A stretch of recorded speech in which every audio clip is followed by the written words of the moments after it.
मी पुरुषोत्तम आवारे पाटील आणि तुम्ही बघताय रोकटोक।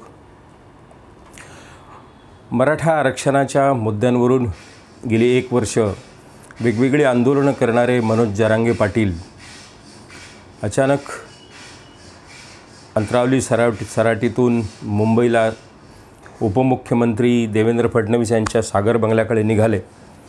रस्त्यातच भांबेरी गावापासून ते पुन्हा परत अंतरावली सराटीकडे वळले।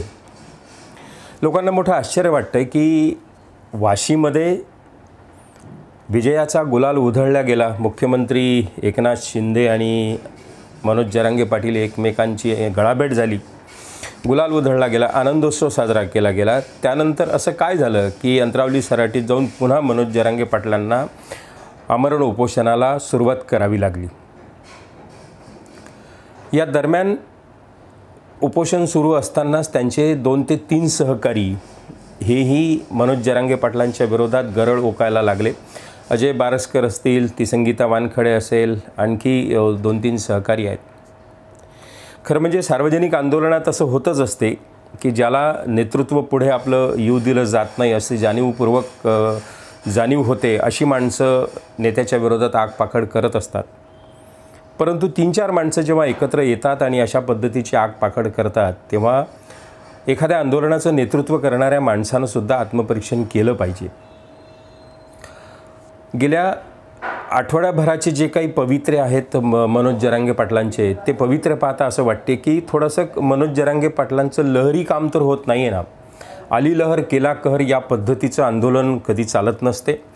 आज सुदैवाने महाराष्ट्रातल्या सबंध कोट्यावधी मराठ्यांनी आपल्या आरक्षणाचं नेतृत्व एकमुखानं मनोज जरांगे पाटलांच्या स्वाधीन केलेलं आहे। आजही ते ज्या ठिकाणी जातात त्या ठिकाणी लाखो लोक एकत्रित होत आहेत। त्यांनी हाक दिली तर एका हाकेवर लाखो करोडो लोक एकत्रित येतात। असं नेतृत्व महाराष्ट्राने गेल्या 60-70 वर्षात बघितलं नाही। असं सगळं होत असताना सुद्धा मनोज जरांगे पाटील एकांगी चालत आहेत का? त्यांचे निर्णय एकांगी होत आहेत का? त्यांना आली लहर केला कहर या पद्धतीचे काही पवित्रे उचलताना ते दिसत आहेत का?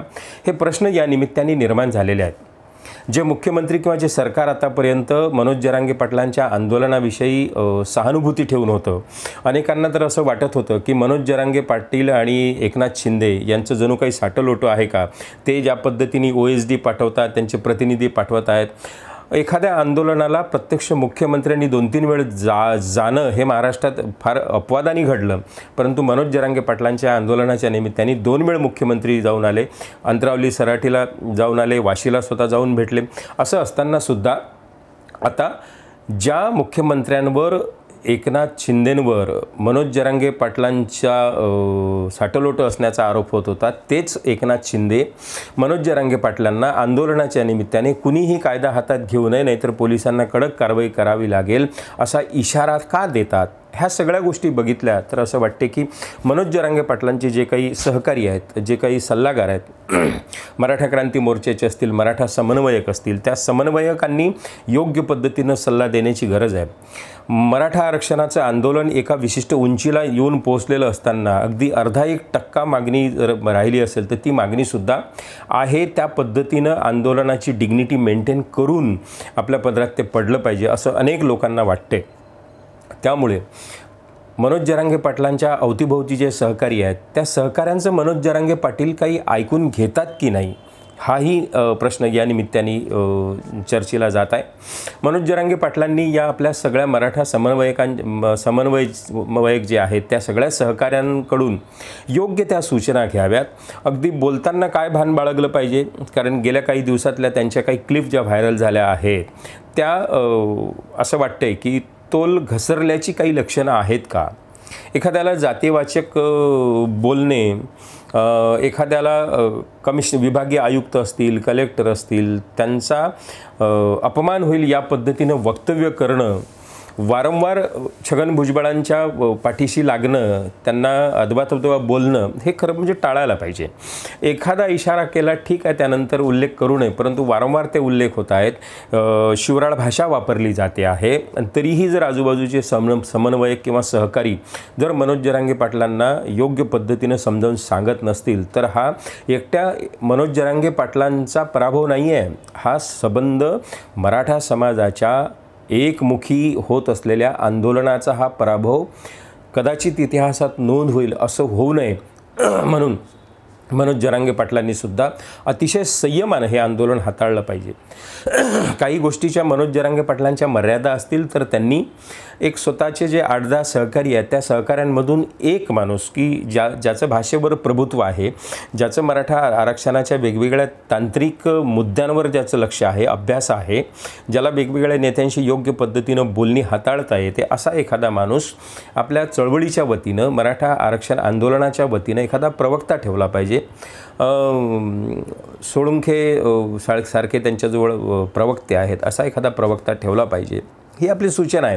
शेवटी ते मान्य करणं न करणं हे जरांगे पाटलांवर आहे. परंतु आतापर्यंत मनोज जरांगे पाटलांच्या संदर्भातली जी प्रतिमा सर्वसामान्य मराठा समाज नव्हे तर OBC समाज, इतर वेगवेगळ्या समाजामध्ये त्यांच्याविषयीची जी प्रतिमा आहे की हा माणूस संयमी आहे, कमी शिकलेला असला तरी अत्यंत मुद्देसूद बोलतो, त्याला आरक्षणाच्या सगळ्या मुद्द्यांचा अभ्यास आहे, GR, अध्यादेश, वटहुकूम काय काय आहे त्या सगळ्यांचा अभ्यास आहे, अशी आतापर्यंतची प्रतिमा आहे. ती प्रतिमा शेवटच्या काळामध्ये त्यांनी ती लोकांच्या मनातून घालू नये. एका विशिष्ट उंचीवर त्यांचं आंदोलन आणि ते स्वतः नेतृत्व त्यांचं प्रस्थापित झालेलं आहे. हेच नेतृत्व प्रस्थापित लोकांच्या मनात राहिलं पाहिजे आणि दुसऱ्या बाजूला मराठा समाजाच्या पदरातसुद्धा काही गोष्टी पडल्या पाहिजेत.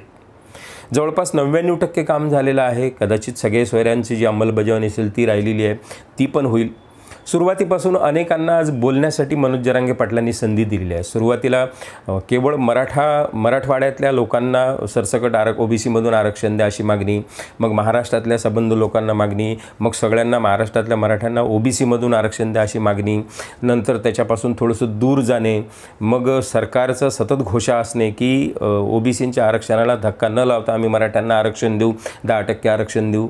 म्हणजे या संबंध आंदोलनामध्ये काय झालं, परवा जे विधिमंडळाचं विशेष अधिवेशन झालं त्यातसुद्धा पदरात काही पडलं नाही. 10% जे आरक्षण आहे देवेंद्र फडणवीस मुख्यमंत्री असताना त्याही काळात तेच दिलं होतं. मग यासाठी आंदोलन करण्याची काय गरज होती? लोकांचा वेळ, पैसा, श्रम, वित्त, प्राणहानी हे करण्याची काय गरज होती? ही मुद्दे या निमित्ताने अत्यंत महत्त्वाचे ठरत आहेत.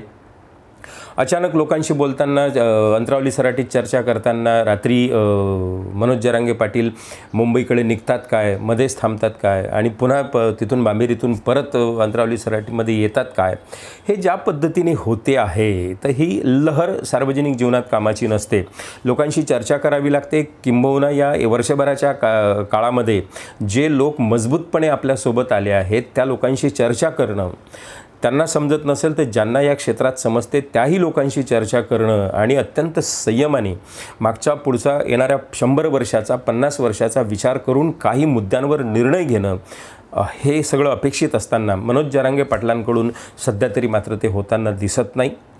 त्यामुळे मनोज जरांगे पाटलांच्या विषयी अधिकाधिक संभ्रम निर्माण होणं हे समाजासाठी आणि मराठा आरक्षणाच्या आंदोलनासाठी हे काही चांगलं नाही आहे. याच्यातून चुकीचा मेसेज जाईल. त्यामुळे मनोज जरांगे पाटलांनी सुद्धा अतिशय संयमानं पुन्हा नव्यानं एकदा विचार करून, शांत पद्धतीने विचार करून आवश्यक तेवढंच बोलावं. वर्षभरातल्या घडामोडीत असं आढळून आलं आहे की ज्या प्रश्नांची उत्तरं एक 10-12 शब्दात दिली जाऊ शकतात त्या उत्तरादाखल मनोज जरांगे पाटील 100-200 शब्दांची उधळण करताना दिसत आहेत. काहीही गरज नाही. ज्या प्रश्नांची उत्तर 10 शब्दात अपेक्षित आहेत त्या 10 शब्दातच ती 11 शब्द वापरण्याची गरज नाही. पुढे बोलताना एखादा अपशब्द जर गेला तर शेवटी माध्यमं तुमच्यावर टपलेली आहेत. इलेक्ट्रॉनिक माध्यमं दुर्दैवाने महाराष्ट्रातली, देशातली सगळी भाजप आणि संघ परिवाराच्या ताब्यात आहे. असं असताना ते तुमच्यातला एखादा लूप हॉल बघतात, एखादं छिद्र बघतात आणि ते छिद्र सापडलं तर त्याच्यात बोट घालून ते वाढवण्याचं काम मीडिया करतो. आणि ते मीडियाचं काही चुकलं नाही, ते त्यांचं काम करतायत, ते कोण्यातरी धन्याची चाकरी करतायत, पण तुम्ही मात्र त्यांना संधी देता कामा नये. महाराष्ट्रातल्या सुद्धा अनेक मराठा समन्वयकांची, मराठा समाजातल्या सुज्ञ ज्येष्ठ माणसांची, सगळ्यांची हीच अपेक्षा आहे की सारासार विचार करून, एखाद्या गोष्टीचा 4ही अँगलनं विचार करून हा निर्णय मनोज जरांगे पाटलांनी घेतला पाहिजे. एवढ्या वर्षात मराठा समाजाने, महाराष्ट्रातल्या कोट्यावधी मराठ्यांनी कोणतंही एक नेतृत्व निर्माण केलं नाही.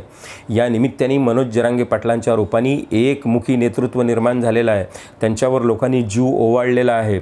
महिला असतील, तरुणी असतील, आबालवृद्ध असतील, या सगळ्यांनी एकमुखाने या माणसाला, फाटक्या माणसाला आपला नेता मानलेला आहे. तर ते नेतृत्व एका विशिष्ट उंचीला आज गेलेलं आहे आणि त्याच उंचीवर ते राहिलं पाहिजे अशी अपेक्षा या ठिकाणी व्यक्त करतो आणि थांबतो. मित्रो, हा व्हिडिओ आवडला असेल तर रोखोक चॅनलला सबस्क्राईब करा आणि हा व्हिडिओ लाईक आणि शेअरसुद्धा करा. नमस्कार.